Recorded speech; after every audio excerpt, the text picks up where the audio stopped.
Microphone চুরি করে বিক্রি করছে কারা? চাঁদার বাক্স চুরি করে নিয়ে খাচ্ছে কারা? এই কথা বলে কারা?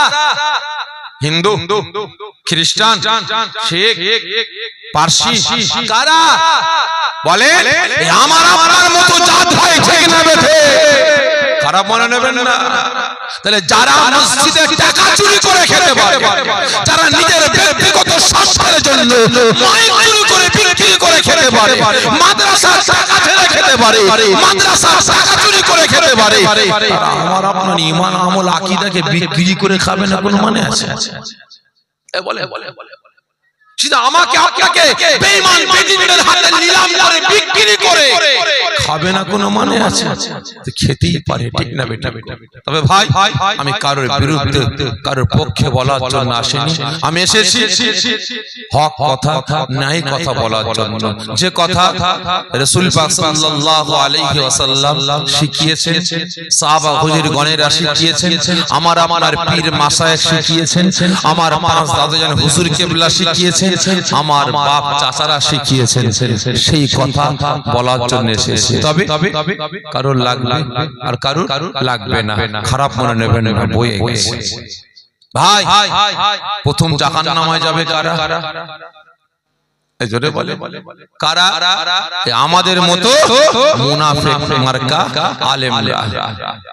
আর দ্বিতীয় নাম্বার মুনাফিক মার্কা নেতারা। খারাপ মনে নেবেন না। এই দুই বেটারা লক্ষ্য করুন, ভাবুন, চিন্তা করুন। আজকে এই দুই বেটারা নিজেদের ব্যক্তিগত স্বার্থের জন্য, নিজেদের পকেট পুঁজির জন্য, নিজের বিল্ডিং বালাখানা বানাবার জন্য, নিজের চেয়ারকে রক্ষা করার জন্য, নিজের গদিকে বাঁচাবার জন্য, নিজের নামটাকে হাইলাইট করার জন্য বড় মৌলানা সাহেব, বড় মুফতি সাহেব, বড় মুহাদ্দিস সাহেব, বড় মুফাসসির সাহেব, আমি অমুক নেতা, আমি তমুক নেতা, আমি অমুক লাট সাহেব প্রমাণ করার জন্য এই দুই বেটারাই অসহায় মুসলিম সমাজটাকে নিয়ে আজকে দলবাজি গ্রুপবাজি করতেই ব্যস্ত আছে, ঠিক না বেটা? তদন্ত করে দেখো। আজ থেকে 20 বছর আগে, 30 বছর আগে খাদ্য খাবারের গায়ে লেখা থাকতো নকল হইতে সাবধান। জোরে বলেন, থাকতো? থাকতো না। আর এখন লেখা আছে প্রত্যেকটা খাদ্য খাবারে অরিজিনালে লেখা আছে নকল হইতে সাবধান, আর ভেজালেও লেখা আছে নকল হইতে সাবধান, ঠিক না বেটি? আচ্ছা বলেন তো, ভেজাল খাদ্য খাবার খেলে আমার ঈমান শরীরের 12টা বাজবে না? বাজবে না। ভেজাল খেলে শরীরে রোগ বেমার জন্মাবে না? জন্মাবে না? জন্মাবে। আর ভালোটা খেলে জোরে বলে কিছুই হবে না, ঠিক না বেটি? তাহলে আপনারা বলেন ভাই, ভেজালের হাত ধরলে জান্নাত যাবেন না জাহান্নামে যাবেন? কি কথা বলে যে ভেজালের হাত ধরলে জাহান্নামে যেতে হবে, আর পিওরের হাত ধরলে যে জান্নাতে যেতে হবে। আজকে এই দুই বেটারাই নিজেদের ব্যক্তিগত স্বার্থের জন্য টোটাল মুসলিম সমাজটাকে বিপদের দিকে ঠেলে দিয়েছে, ঠিক না বেটা? আজকে লক্ষ্য করুন, লক্ষ্য করুন, আমাদের সমাজে যতগুলো দলমত আছে, ফুরফুরা, তাবলীগ, জামাত ইসলাম, আহলে হাদিস, কাদিয়ানী, কাওমারি, মাঝভান্ডারি, পিলা ফকির, আজানগাছি, হরিপীর, আটরশি, চরমোনা, জয়গুরু, লাল ফকির, পিলা ফকির, তারপর হচ্ছে আপনার বিলি বাবা, দরগা বাবা, হাজারো দল, হাজারো গোষ্ঠী, ঠিক না বেটা? কারোর সঙ্গে কারো সালাম কালাম কথাবার্তা আছে? এই জোরে বলে আছে? নাই। একটা পাড়া, একটা পাড়া 100 ঘর মুসলমান, 2, 3, 4, 5টা করে মসজিদ কি আছে না? এখানে একটা মসজিদ, এটা কার মসজিদ? ফুরফুরা। ওটা কার? তাবলীগ। ওটা কার? জামাত ইসলাম। ওটা কার? আহলে হাদিস। ওটা কার? বেরেলি। এটা কার? আজানগাছি। আছে না? ঝমঝম পানি হচ্ছে, বেটা এখান থেকে ছুটছে, কোথায় যাবি? ওই মসজিদে নামাজ পড়তে। কেন? তোর বাড়ির পাশে মসজিদ, নামাজ পড়িস না? মাথা খারাপ। ওটা ফুরফুরা ওয়ালাদের মসজিদ, আমরা ওখানে নামাজ পড়ি না। কেন? ওরা মরে গেলে জানাজার নামাজের পর হাত তুলে মুনাজাত করে। ওরা মরে গেলে 4 দিন 7 দিন 21, 40 খানা করে খায়। ওরা মরে গেলে আপনার কি বলে কবর জিয়ারত করতে যায়, ঠিক না? ওরা রাসূল পাককে হায়াতুন নবী বলে, ওরা রাসূল পাককে নূরের নবী বলে, ওরা নবী দিবস জলসা করে, আমরাও সব মানি না, আমরাও মসজিদে নামাজ পড়ি না। আছে না? ঝড় হচ্ছে, তুফান হচ্ছে, ওই মাথা থেকে মুসল্লি ছুটে কোথায় যাবি রে? ওই মাথার মসজিদে নামাজ পড়তে। কেন? তোর বাড়ির পাশে মসজিদ, নামাজ পড়িস না? মাথা খারাপ, তাবলীগের মসজিদ, আমরা ওখানে নামাজ পড়ি না। কেন? ওরা মসজিদে রান্না করে, মসজিদে খায়, মসজিদে ঘুমোয়, মসজিদে বসে তেল মাখে, মসজিদের বারান্দায় কাপড় চোপড় টাঙিয়ে দেয়, শুকোতে দেয়, আমরাও মসজিদে নামাজ পড়ি না। আছে না? ভালো করে বুঝবেন, আজকে এই সমস্ত বিষয়কে কেন্দ্র করে মুসলিম সমাজটাকে টুকরো টুকরো করে বেড়াচ্ছে। ঠিক না বেটা? হচ্ছে না? হয়নি? আজকে কিছু কিছু দল বলে, কিছু কিছু মানুষ বলে নবী পাক তো আমাদের মতো মানুষ, মরা গরু মরে গেছে, মরা গরু ঘাস খায়, কি বলে না? বলে বলে না? বলে নবী তো আমাদের মতো মানুষ, মরে গেছে, শেষ হয়ে গেছে, মরা গরু ঘাস খায়। রাসূল পাককে হায়াতুন নবী বলা যাবে না। আপনারা কি বলেন, রাসূল আমার হায়াতুন নবী না মুরতাদ? জোরে বলেন, আমাদের নবী হায়াতুন নবী। আবার কিছু কিছু মানুষ বলে হায়াতুন নবী বলা যাবে না। রাসূল পাক মাটির নবী না নূরের নবী? জোরে বলেন না। আবার কিছু কিছু বলে না, নূর বলা যাবে না, মাটি বলতে হবে। ঠিক না বেটা? মাটি বলতে হবে। রাসূল যদি হায়াতুন নবী হয়, কবরে পেচ্ছাপ পায়খানা করে কোথায়? কবরে খায় কোথায়? জোরে বলুন নাউযুবিল্লাহ মিন যালিক। আছে না? নাই?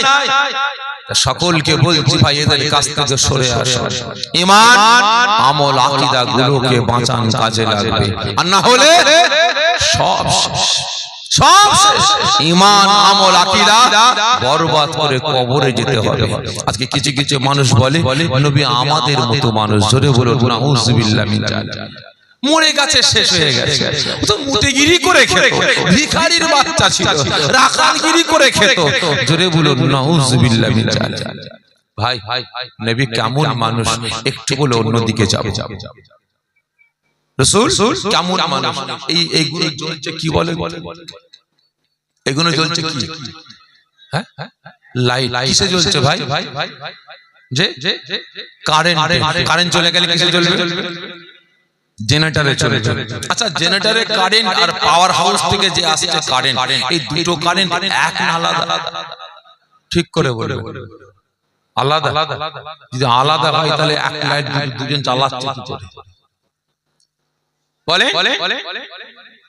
বলেন, দুটো এক না আলাদা?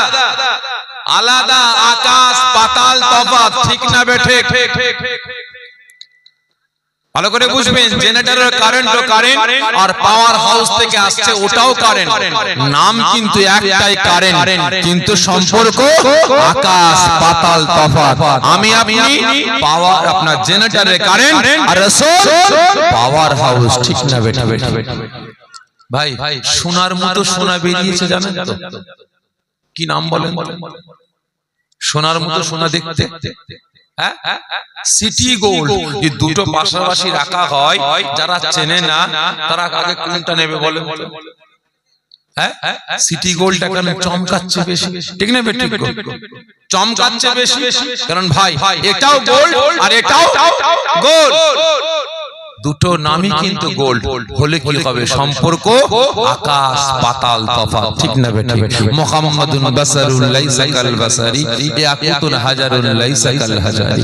রাসূল মানুষ, আমিও মানুষ। যেমন রাস্তারও পাথর পাথর, হাতের আংটির পাথরও পাথর। আকাশ পাতাল তফাৎ। রাসূলের সাথে আমার আপনার সম্পর্ক আকাশ পাতাল তফাৎ। ঠিক না বেটি? আজকে এরা বলে রাসূল আমাদের মতো মানুষ, একটু বলে অন্যদিকে যাব। ভাই সময় আছে আপনাদের? আজকে নিয়ত করে এসেছি ভাই একটু থোর পূজা করব। ভাই হযরত আদম আলাইহিস সালাম জান্নাতে ঘুরে বেড়াচ্ছেন, বেড়াতে বেড়াতে হঠাৎ করে বলছেন, আল্লাহ কি ব্যাপার, যেদিকে তাকাচ্ছে সেদিকে শুধু আপনার নামের পর একটা নাম দেখতে পাচ্ছি। আল্লাহ পাক ফরমাচ্ছে, আদম তুই কোথায় কোথায় দেখতে পাচ্ছিস? আল্লাহ পাক, কেন?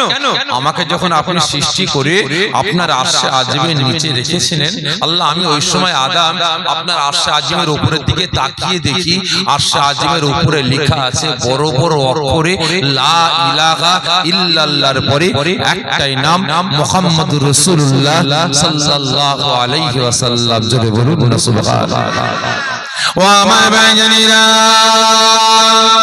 ও নবী পাকের আশিকেরা, ওই সময় হযরত আদম আলাইহিস সালাম বলছেন, আয় আমার আল্লাহ, আয় আমার রব, আয় আমার প্রভু, আমি আদম আমাকে জান্নাতে নিয়ে যাওয়ার জন্য আপনি একজন মালায়েকা ফেরেশতাকে ডাক দিলেন।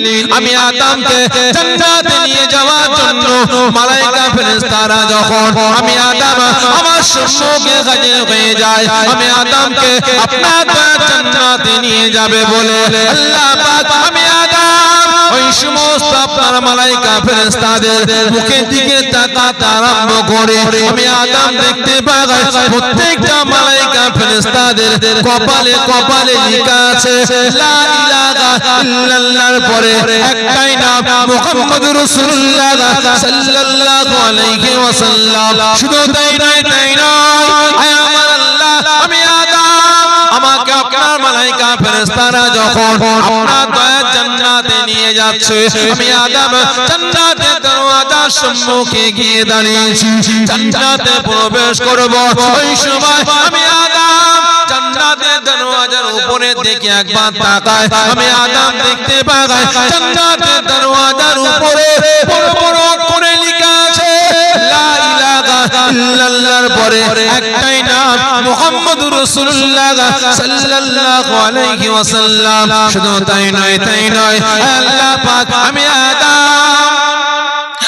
আদম আপনার দয়ার জান্নাতের ভিতরে যখন প্রবেশ করি, সঙ্গে সঙ্গে আপনার দয়ার জান্নাতে যত খনিকিলি মানে আছে আমি আদম আমাকে তাজিম করার জন্য, আমাকে সম্মান জানাবার জন্য, আমি আদম আমার সঙ্গে সাক্ষাৎ করার জন্য সমস্ত খনিকিলি মানেরা যখন হাজির হয়, আমি আদম দেখতে পাই প্রত্যেকটা খনিকিলি মানেদের কপালে কপালে লেখা আছে লা ইলাহা ইল্লাল্লাহর পরে একটাই নাম মুহাম্মাদুর রাসূলুল্লাহ সাল্লাল্লাহু আলাইহি ওয়াসাল্লাম। শুধু তাই নয়, তাই নয়, আল্লাহ পাক আমি আদম জান্নাতের দেয়ালগুলোকে দেখি, জান্নাতের দেয়ালগুলো সুন্দর করে নকশা করা হয়েছে, ডিজাইন করা আছে, ওই ডিজাইনের উপরে উপরে সুন্দর করে লেখা আছে লা ইলাহা ইল্লাল্লাহর পরে একটাই নাম মুহাম্মাদুর রাসূলুল্লাহ সাল্লাল্লাহু আলাইহি ওয়াসাল্লাম।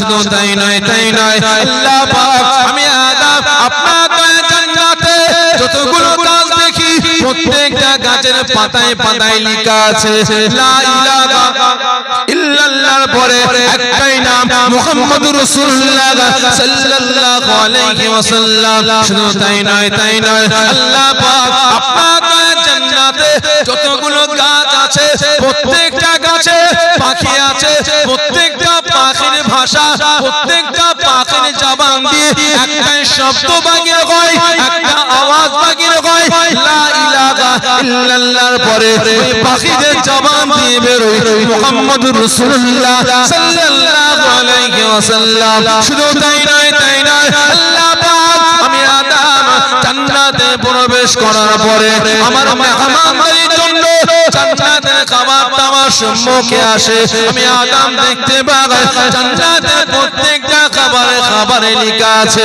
লা ইলাহা ইল্লাল্লাহর পরে একটাই নাম মুহাম্মাদুর রাসূলুল্লাহ সাল্লাল্লাহু আলাইহি ওয়াসাল্লাম।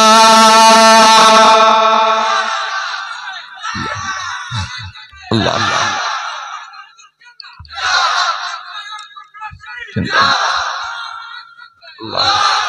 ভাই, আপনি একটা কোম্পানি খুলেছেন, আপনার একটা কোম্পানি আছে বা আপনার একটা দোকান আছে, দোকানে একটা লেভেল আছে, এই জোরে বলেন, লেভেলটা আপনি যে নামটা দেন সেই নামটাই তো থাকবে, ঠিক না বেটি?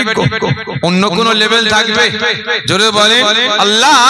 আমি আদম যেখানেই তাকাই সেখানে শুধু লা ইলাহা ইল্লাল্লাহর পরে একটাই লেভেল দেখতে পাই, আপনার নামের পরে লেখা আছে মুহাম্মাদুর রাসূলুল্লাহ সাল্লাল্লাহু আলাইহি ওয়াসাল্লাম। জোরে বলুন সুবহানাল্লাহ। আল্লাহ এটা কে? কে প্রশ্ন করছে? কে? আদম কে ছিলেন ভাই? কে? একজন নবী, পয়গম্বর। ভালো করে বুঝবেন, আমাদের আদি পিতা প্রশ্ন করেছে কাকে? আল্লাহ পাককে।